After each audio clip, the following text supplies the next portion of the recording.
What we're going to need for this project is yellow minky, black minky. If you don't have an embroidery machine, you'll also need some black felt, and you're going to need a pillow and some extra stuffing. Rather than making a pillow from scratch, we're going to alter an existing pillow into the shape of cheese cone. With my hands, I push the stuffing out of the way of the corners and round them to the shape of cheese cone's head. I use pins to hold the stuffing back so that when we sew it together, the stuffing doesn't get in the way.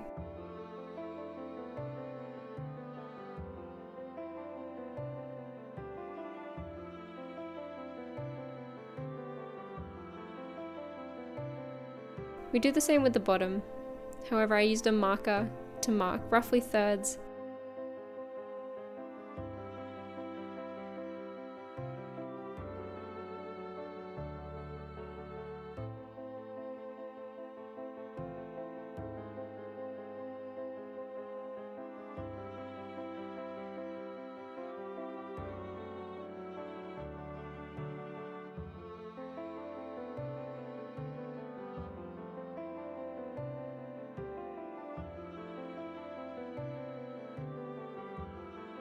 I removed part of the cover of my sewing machine so that you guys could see where I'm sewing a little bit better. It's not the best view, but it was the best I could do at the time. You might notice, if you have a really chubby pillow, that the pillow will try to push its way out of your sewing area. I had to try and squish the stuffing away from that so that I could sew where I wanted to sew. Alternatively, what you can do is actually make the pillow yourself. I just decided to alter an existing pillow instead.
So next what we want to do is try and get the stuffing into his little feet. Grab a pin and try to pull the stuffing.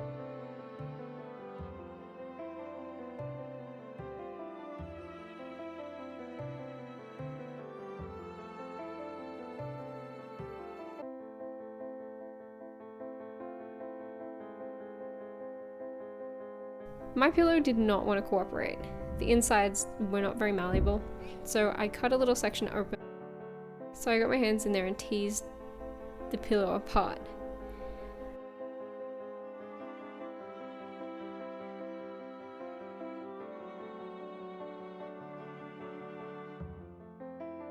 After doing that, there was kind of like a little void to fill, so I used extra stuffing to make him a bit chubbier.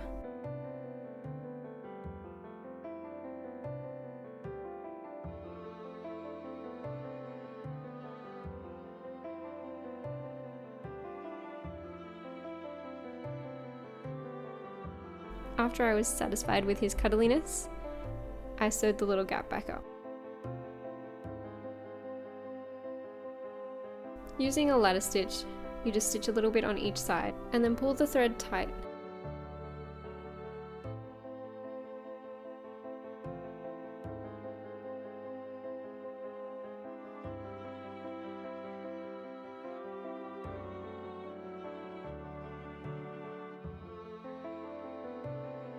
Since we didn't use a template or a pattern, we're actually going to use the pillow itself as the template. I cut it about the width of the pillow. If you want the pillow to be rounder and chubby, you make the fabric a bit thinner. If you want it to be kind of a flat, wide pillow, then make the fabric a little bit wider than what I cut it. What we're then going to do next is use the shape of the pillow to create the top of Cheese Khan's head and his little legs. You'll notice that I only draw out half of the pattern. This is for a good reason, so that Cheese Khan would come out symmetrical.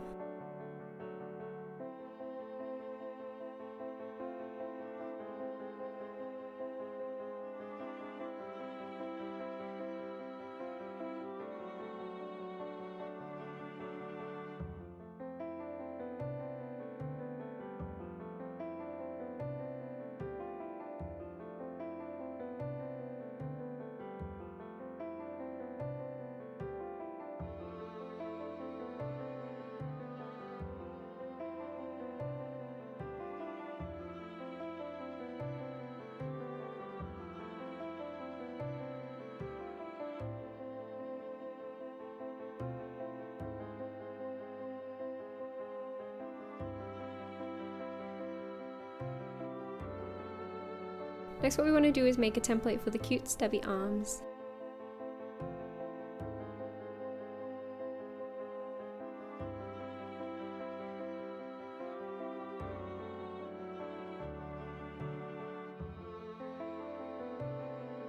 I made sure that the fabric of the minky goes towards the tip of the arms.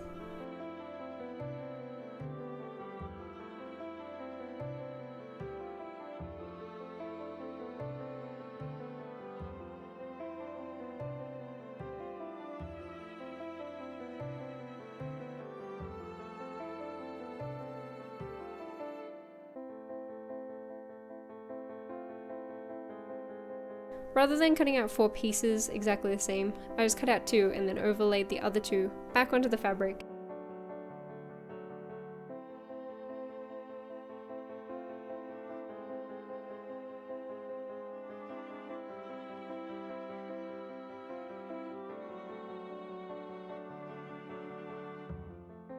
So what we want to do next is add the face. I have an embroidery machine, so I embroidered the detail.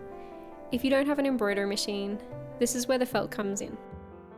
When you cut felt, the raw edge doesn't fray. So cut the shape of Cheese Khan's eyes and mouth. For putting it onto Cheese Khan's face, you have a choice of either hand sewing, machine sewing, or gluing it on. This is completely up to you.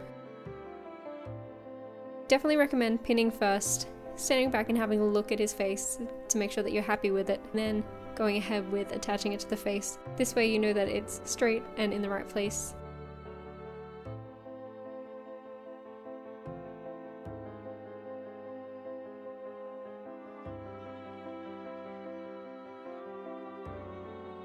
Next, what we want to do is work out the hem on the back pieces of the pillowcase.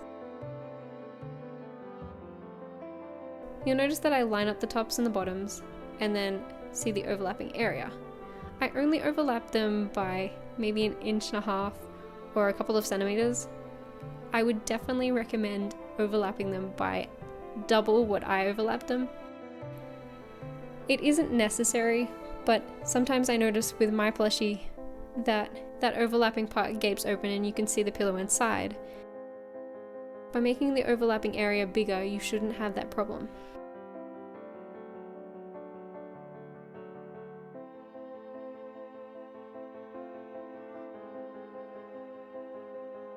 I then use just a straight stitch on the sewing machine to sew the hems. If you want to, you can use a decorative stitch. At this point, I also sewed up his chubby little arms.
After sewing all the seams, I use the scissors to cut away the excess fabric.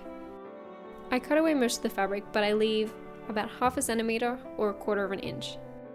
It helps it to be able to turn inside out.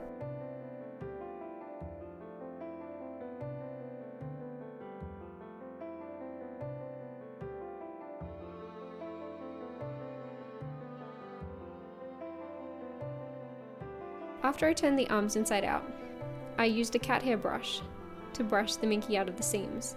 This isn't something that you need to do, but it does give the plush a more finished look.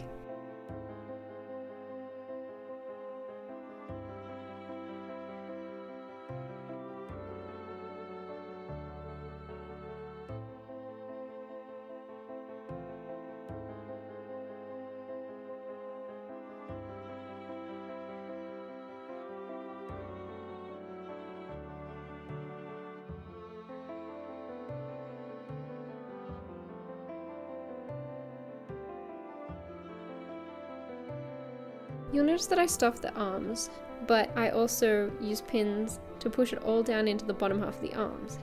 I do this so that when we sew cheese can all together, the stuffing in the arms doesn't push the fabric away from the foot.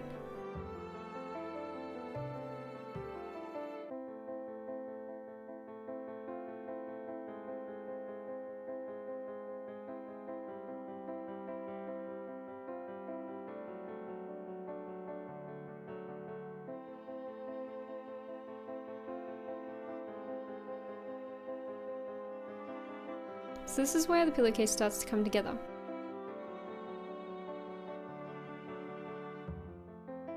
What I do here is pin the top and the bottom in place.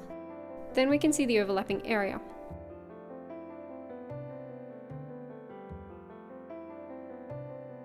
We want to put the top half of the back directly against Cheesecon's front panel, and then lay the bottom half over that. This way, when we turn it in the right way, the top half will cover the bottom half.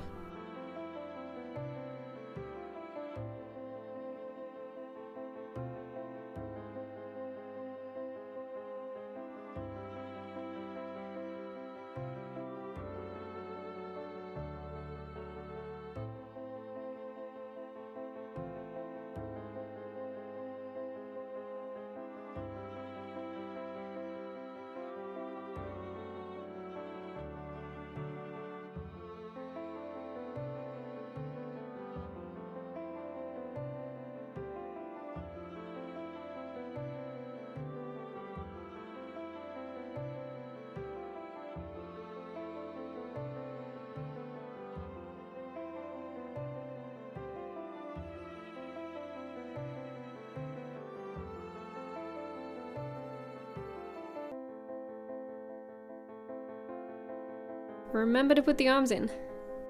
It's good to look at a reference picture whilst you're making this, so that you can roughly size up how high the arms need to be.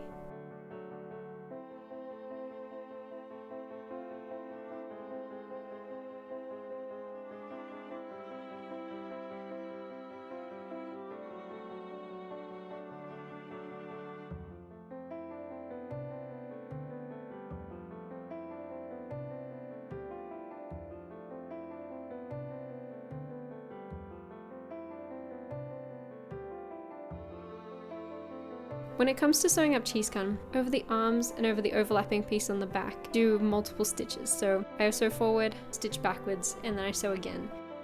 This is to reinforce the areas that are going to be the most stressed.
Next what I do is I trim the seams again. Around the top I just trim to 1/2 centimeter or 1/4 of an inch.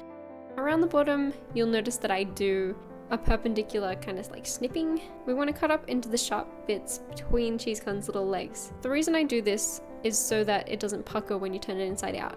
I try to cut about 2 millimeters away from the seam. This way there's enough room for the fabric to stretch around the seam, but we're also not going close enough that we're actually going to risk cutting the seam.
Now that we've sewn this section together, you know that you're going to turn it inside out and put the pillow in it to see how good it looks.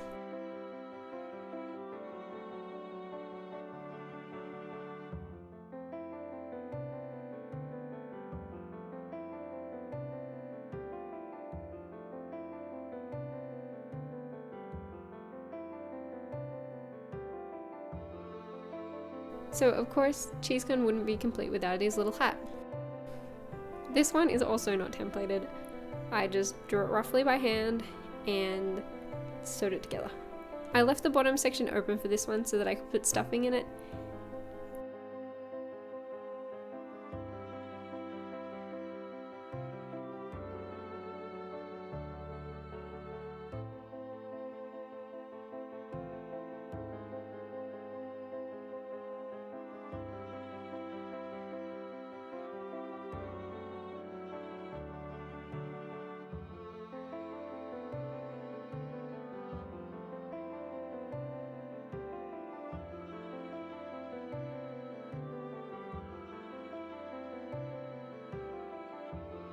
After putting stuffing in the hat, I use a running stitch to pull the hat together, kind of like a drawstring. So you sew all the way around the circumference and then you pull it tight.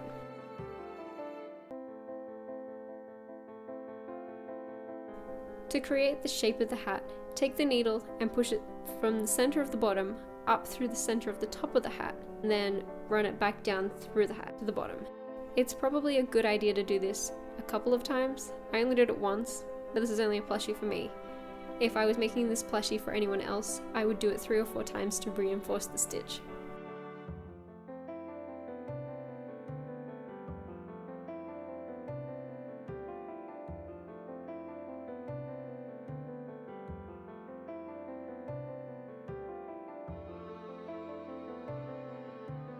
Next what I do is I use the top part of the hat to create a rough circle for the bottom.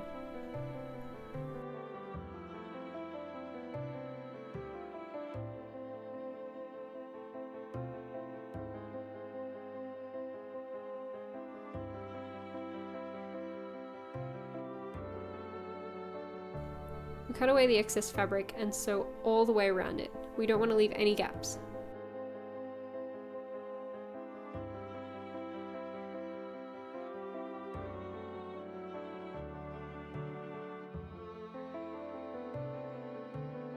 So cut away the excess fabric, leaving 1/2 centimeter or 1/4 of an inch.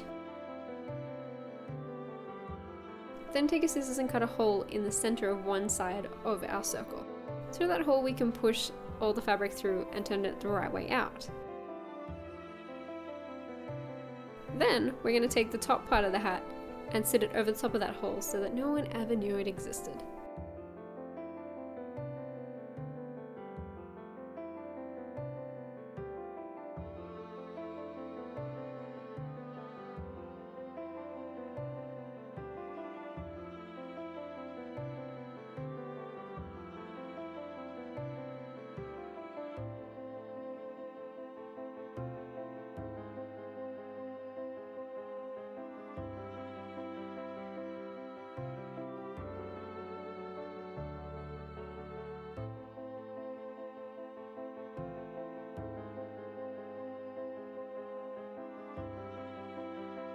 Next, what we want to do is attach the hat to the body. If you're making this as a pillowcase, I definitely recommend taking the pillow back out of the case. You do not want to accidentally sew the hat to the pillow through the pillowcase.